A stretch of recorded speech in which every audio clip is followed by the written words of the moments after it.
हमारे विभिन्न ज्ञानवर्धक कार्यक्रम देखने के लिए आप हमें अभी सब्सक्राइब करें, बेल आइकन को प्रेस करें ताकि आप देख सकें हमारा कार्यक्रम सबसे पहले। और अधिक जानकारी के लिए फेसबुक पेज को लाइक करना न भूलें। जय मां इंद्राक्षी। इंद्राक्षी धाम में दर्शकों आप सभी का हम हार्दिक स्वागत करते हैं। आज के दिन जिन जातकों का जन्म दिवस है, मैरिज एनिवर्सरी है, उन सभी को हमारी तरफ से बहुत बहुत शुभकामनाएं। आज का पंचांग 11 मई सन 2020, दिन सोमवार, कृष्ण पक्ष, ज्येष्ठ मास, संवत 2077, तिथि चतुर्थी, नक्षत्र पूर्वाषाढ़ा, राहु काल 7:30 से 9, दिशा सूर्य पूर्व दिशा। दर्शकों, आज हम आपसे भोजन के ऊपर बात करना चाहते हैं। भोजन के भी कुछ नियम हैं कि भोजन करते वक्त क्या करें, क्या ना करें। बड़े कुछ काम की बातें आपके लिए साबित हो सकती हैं, आप सुनिएगा ज़रूर। हालांकि आज की इस चकाचौंध की प्रकाष्ठा में सारी चीज़ें नगण्य सी बनकर रह गई हैं। आज इस परिवेश में, इस परिकाल में हम बहुत सारी अपनी पुरातन बातों को भूलते जा रहे हैं, अपनी पद्धति से हम हटते जा रहे हैं। हालांकि जूता चप्पल पहन करके भोजन नहीं करना चाहिए, आलथी पालथी मार करके आराम से भोजन करना चाहिए, सबको मालूम है। आज विवाह शादियां बहुत खर्चीली होती हैं और बड़े बड़े मैदानों में शादियां होती हैं। इतने बड़े बड़े मैदान के हज़ारों आदमी उसमें समाते हैं। आप सब देखते ही हैं, जाते हैं, हम लोग भी जाते हैं, सब जाते हैं। वहाँ आराम से बैठ कर के भोजन कराया जा सकता है, व्यवस्था के साथ कराया जा सकता है। भरी सर्दियाँ हों, कुछ भी हों, भारी भारी प्लेट हाथ में पकड़नी दुश्वार हो जाती हैं। और बस पूछो ना बात, कैसे कैसे व्यक्ति भोजन करता है, लेकिन बस चल रहा है तो सब चल रहा है। हालांकि कहीं कहीं बहुत अच्छे से बैठने का इंतजाम भी होता है, लेकिन भोजन जो बैठ कर के जिसका एक आनंद है, शरीर के लिए भी अच्छा है और शास्त्रोक्त तरीके से लिए भी वो अच्छा होता है, तो वो बढ़िया ही रहता है बैठ कर के भोजन करना। आइए, भोजन करते समय कुछ बातें हैं जिनका आप ध्यान रखें। पहली बात, भोजन करते समय आपका मुख कोशिश ये की जाए दक्षिण दिशा में कदापि नहीं होना चाहिए। कोशिश करें कि भोजन करते समय पैर में जूता चप्पल नहीं होना चाहिए, ध्यान रखें। आगे बढ़ते हैं। बैठ के आसन पर थाली, जैसे हम सामने टेबल होती है, कुछ भी चीज़ होती है, तो बैठ से बुना हुआ कोई आसन ना हो सामने जिस पर आप थाली रखें, अशुभ माना जाता है। सूर्य ग्रहण हो या चंद्र ग्रहण हो, उसके बीच में इन ड्यूरेशन जितनी देर का चंद्र ग्रहण है, सूर्य ग्रहण है, उस बीच भोजन कदापि नहीं ग्रहण करना चाहिए। आगे बढ़े। कई बार भोजन करते समय क्रोध आ जाता है, तो मना किया गया कि भोजन करते समय कदापि क्रोध नहीं करना चाहिए। क्रोध वाला भोजन जठराग्नि उत्पन्न करता है, डाइजेशन पावर को खराब बनाता है। तो भोजन करते समय माइंड को शांत रखें, कूल रहें। भोजन करते समय बच्चों को नहीं डांटना चाहिए। कई बार भाई डांट देते हैं बच्चों को या किसी को, तो भोजन करते समय डांटे ना, फटकारे ना। और भोजन करते समय प्रयास करें कि कितनी देर भोजन करता है आदमी, 5, 7, 10 मिनट में। भोजन करते वक्त मौन रहने का प्रयास करें, शांति के साथ भोजन करें। और यदि भोजन करते समय कोई हमारे भोजन को देख रहा है, तो शास्त्र कहता है कि उसे जरूर कुछ अंश उसका देना चाहिए, या उसको पूछना चाहिए कि आप खाना खा लीजिए, या उसको देना चाहिए। शास्त्र ऐसा कहता है। आगे बढ़ते हैं। भोजन करते समय अगर बार बार उसमें बाल निकलता हो, कई बार ऐसा होता है भोजन करते हैं बाल आ जाता, वो भोजन नहीं करना चाहिए, ग्रहण नहीं करना चाहिए। और भोजन कभी भी एक प्लेट में अनेकों लोगों के संग नहीं करना चाहिए, ध्यान रखें। यहाँ तक कि पति पत्नी को भी अक्सर एक थाली में, एक कटोरी में सब्जी आदि नहीं प्रयोग में लानी चाहिए।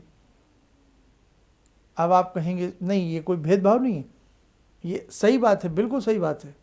आप देखो ना कैसी महामारी फैली है, सोशल डिस्टेंस, आप देखो ना। तो शास्त्रों में बहुत बातें पहले से ही जो चुनिंदा रूप में कही गई हैं वो पहले से बड़े हिसाब से। भोजन किसी का झूठा नहीं खाना चाहिए, अपने बच्चों तक को अपना भोजन झूठा नहीं देना चाहिए। भाई आप उतना ही लो पहले जितनी आवश्यकता है, ताकि किसी को झूठा ना देना पड़े, है ना। वो बात अलग है कि कभी किसी इमरजेंसी में हम एक थाली में पति पत्नी भोजन कर लें, इमरजेंसी में, वो बात अलग है।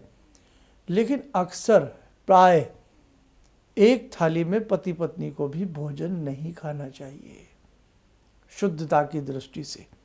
अगर आप अपने अंदर एक साधक देखना चाहते हैं, आप अपनी आत्मा को बिल्कुल शुद्ध तरीके से रखना। देखो विचार सबके अलग अलग हैं, चाहे हम पति पत्नी हो, कोई भी हो, लेकिन मानसिक तरंगे, मानसिक विचार सबके अलग अलग होते हैं। जो इस वक्त आपका दिमाग सोच रहा है मेरा नहीं सोच रहा है, जो मेरा सोच रहा है वो आपका नहीं सोच रहा है। तो ये मानसिक तरंगों का अलगाव भी भोजन के ऊपर नकारात्मक छाप छोड़ता है। तो कुछ ऐसी बातें जो मैंने आज आपको कही, इन सब चीज़ों का ज़रूर आप लोग ध्यान रखें। और कोई भी ऐसा असहाय व्यक्ति हो, उसकी भोजन से हमेशा मदद करनी चाहिए। अपने भोजन का एक अंश पक्षियों के लिए, पशुओं के लिए और किसी के लिए जितना ज़्यादा आप निकालेंगे, उतना ईश्वर की कृपा से आपको वैभव लक्ष्मी की, अन्नपूर्णा की कृपा आपके घर में बनी रहेगी। और एक बहुत अच्छा उपाय भी बताया गया कि आश्लेषा नक्षत्र के दिन बरगद का पत्ता ला करके उस पर श्रीम बीज लिख करके अपने अन्न भंडार में रखने से अन्न भंडार खुशहाली की तरफ बना रहता है।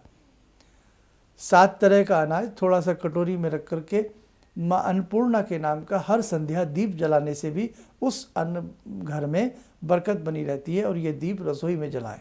7 तरह का अनाज मैंने बताया एक अपने एक एपिसोड में, मैंने पूरा विस्तार से बताया है।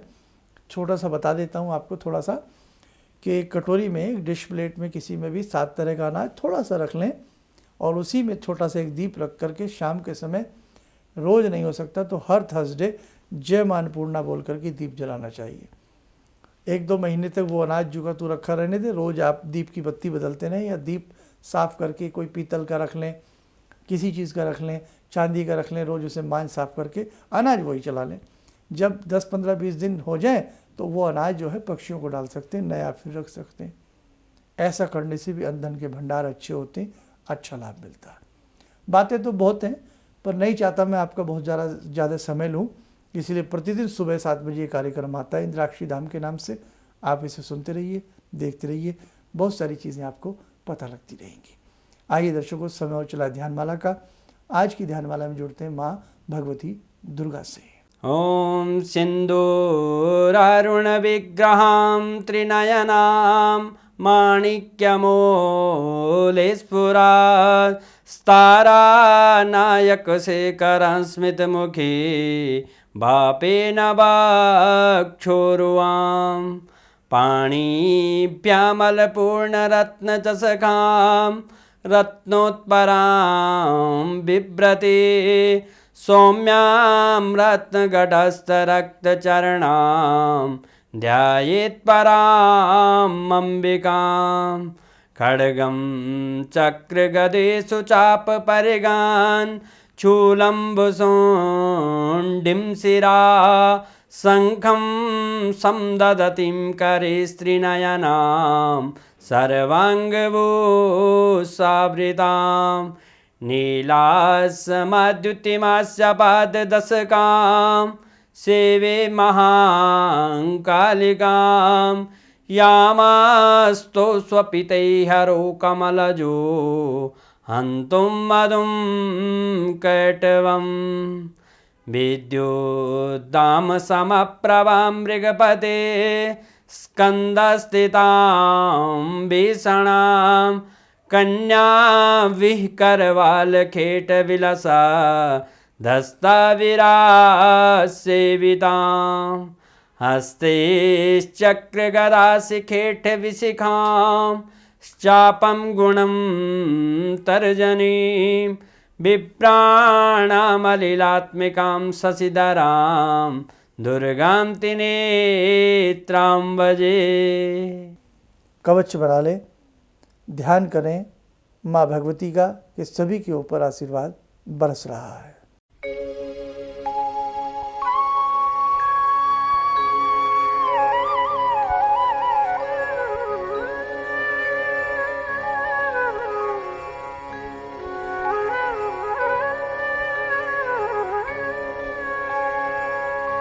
ओम बोलते हुए नेत्र खोलें, सामान्य हो जाए।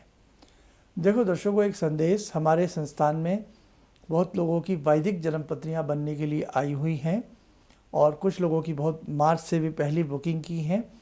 तो जैसे ही लॉकडाउन की स्थिति सामान्य होती है, सभी की हम उपाय के साथ लिख करके भेजना प्रारंभ कर देंगे। कुछ लोगों का रुद्राक्ष रूपी प्रसाद रुका हुआ है, वो भी भेजना प्रारंभ करेंगे। और फिलहाल तो केवल टेलीफोनिक अपॉइंटमेंट की सुविधा हम लोगों के यहाँ है। यदि आप किसी तरह की कोई हमसे राय मशवरा लेना चाहते हैं तो आप टेलीफोनिक अपॉइंटमेंट यानी कि कॉल अपॉइंटमेंट इस वक्त में आप ले सकते हैं। इन्हीं शब्दों के साथ हम अपनी वाणी को विराम देते हैं। जय माँ इंद्राक्षी। ऑर्डर्स मेरे पास लगभग ना के बराबर थे। मेरी फैक्ट्री लग रहा था कि शायद मुझे बंद करनी पड़ेगी, कोई दूसरा बिजनेस करना पड़ेगा। मैंने नाम बहुत कमा लिया लेकिन पैसा मेरे पास बिल्कुल नहीं। टीवी में एक छोटा सा मंत्र, अभी तंत्र मंत्र की बात हो रही थी, तांत्रिक मंत्र रहा होगा, मैं इतना अनुभवी नहीं हूँ, मैं इतना ज्ञानी नहीं हूँ। मैंने उस मंत्र को पढ़ा, रविवार के दिन उन्होंने पढ़ने के लिए बताया था।